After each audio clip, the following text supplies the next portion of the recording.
হ্যাঁ বন্ধুরা, মোটরটি ঘুরছে, তার মানে আমরা মাটি থেকে বিদ্যুৎ উৎপন্ন করতে পারবো।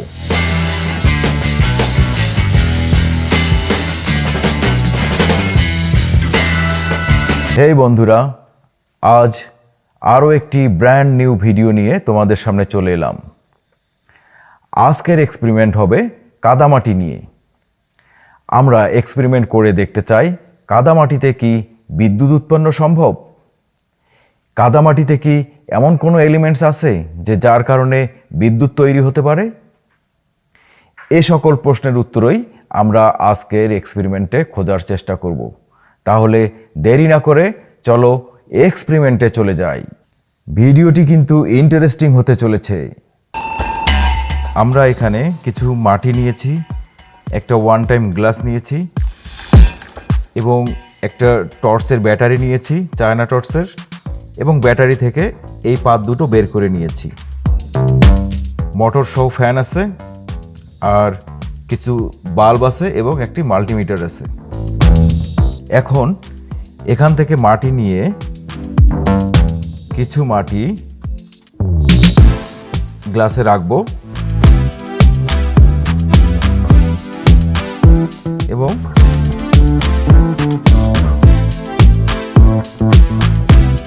পানি দিয়ে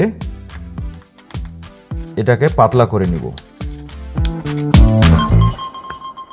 তারপর এই পাত দুটো এখানে রাখবো এবং আমরা বিদ্যুৎ আছে কিনা বা বিদ্যুৎ উৎপন্ন হয় কিনা সেটাই চেক করব। আমি কাদাটাকে পানি দিয়ে ভালোভাবে গুলিয়ে নিয়েছি, যা দেখা যাচ্ছে। এবার এই পাত দুটোকে ভেতরে ঢুকিয়ে দেব। তার সংযোগ দিয়ে দিয়েছি। দেখা যাক মাল্টিমিটারে চেক করে বিদ্যুৎ কতটুকু আছে বা বিদ্যুৎ তৈরি হয় কিনা। আমি এটাকে কাদার মধ্যে ডুবিয়ে দিলাম। আমরা এখন মিটার দিয়ে ডিসি ভোল্টটা চেক করব যে কত ভোল্ট এখানে দেখা হচ্ছে।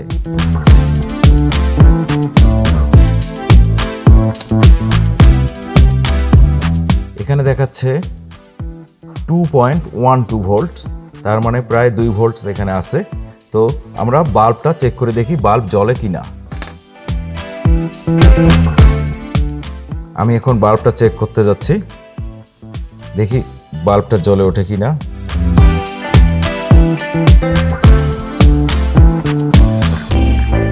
লাইটটা একটু অফ করব।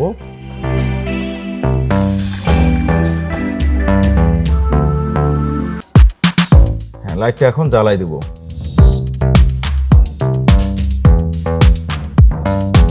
বাল্ব চেক হলো। এবার আমি এই মোটরটি চেক করব যে মোটরটি ঘোরে কিনা।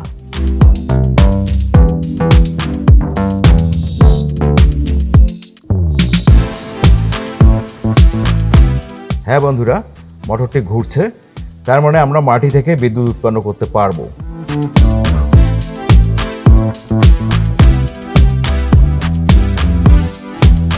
ভোল্টসটা আবার চেক করতেছি। 2.11 2.10 ভোল্টসটা দেখাচ্ছে। তো আমরা এ থেকে প্রমাণ পাই মাটিতে এমন কিছু এলিমেন্টস আছে যে যার জন্য আমরা বিদ্যুৎ পেতে পারি। তো এই ছিল আমার পরীক্ষা।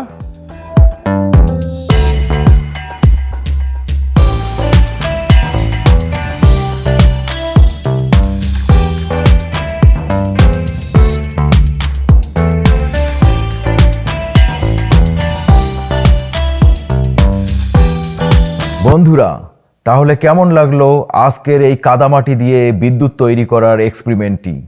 তোমরা কমেন্ট করে জানাবে। আর এরকম নতুন নতুন এক্সপেরিমেন্ট দেখতে চাইলে আমার এই চ্যানেলটিকে সাবস্ক্রাইব করতে হবে। তাহলে লাইক, কমেন্ট এবং সাবস্ক্রাইব করে আমার পাশেই থেকো। ধন্যবাদ।